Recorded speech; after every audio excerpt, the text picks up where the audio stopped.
The woman who spoke to rivers. Long before cities swallowed the forest.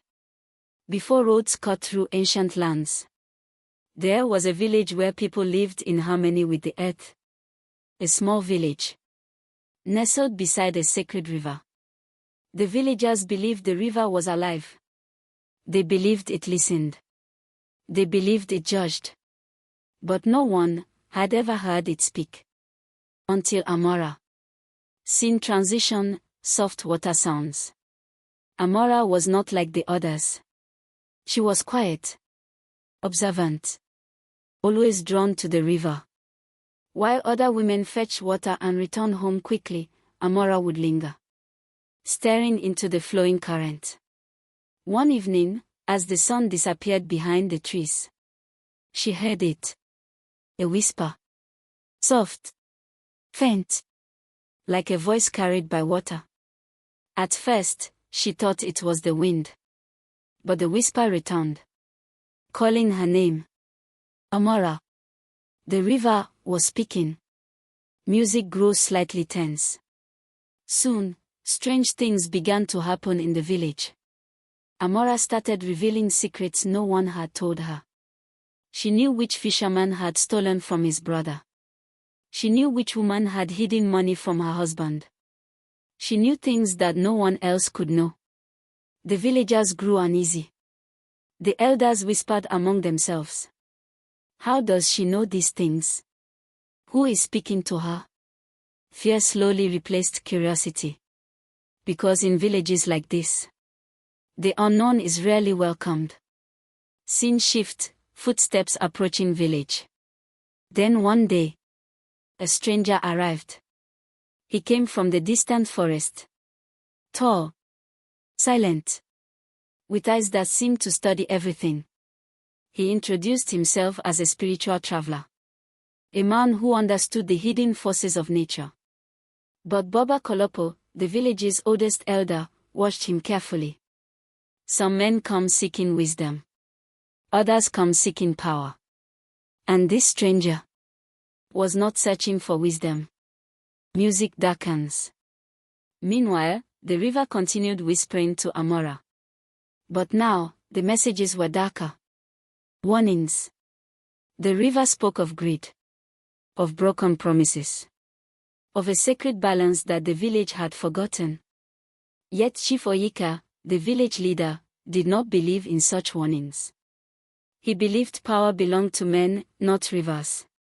When the stranger proposed a ritual that would allow them to control the river's power, Chief OYEKA agreed. Against the warnings of KOLAPO, the elders performed a forbidden blood ritual. That night, the river changed. Its waters turned red. Sound of thunder in background. Fear spread through the village like wildfire. The river was no longer calm.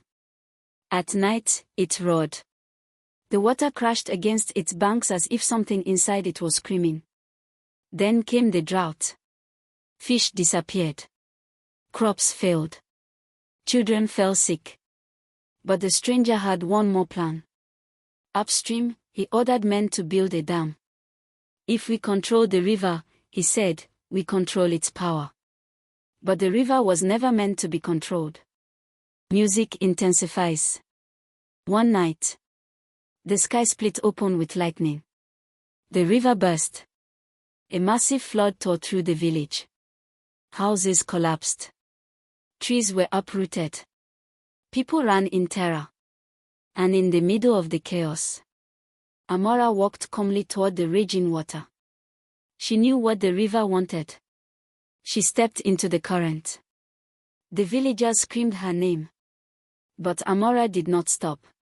The river swallowed her. And then, silence. Soft, haunting music. Months passed. The village slowly rebuilt itself. But strange things began to happen. Villagers started dreaming of Amara. Children claimed they saw her standing by the river at night. And something even stranger. The river became calm again. Gentle. Protective. As if someone was watching over it. Final build-up music. But the stranger had not given up. Obsessed with the river's power, he prepared one final ritual. A ritual that would bind the spirit of the river forever. The night of the ritual, a violent storm gathered. Lightning cracked across the sky. The river began to glow. And from its depths, a figure rose. Amara. No longer human, but something greater. The guardian of the river. A supernatural battle erupted between Amara and the stranger. Water twisted like living serpents. Wind howled through the forest. Lightning lit the sky. And in one final surge of power, the river consumed the stranger. Forever. Closing, come hopeful music. Morning came quietly. The villagers gathered by the riverbank.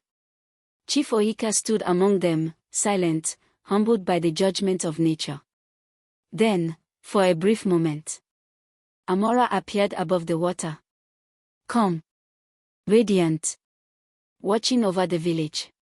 The river had chosen its guardian. And from that day forward, the people no longer feared the river. They respected it. Because they knew the river was alive. And Amara was listening. Narrator, softly. And somewhere, in the quiet flow of ancient waters, if you listen carefully, you might still hear her whisper.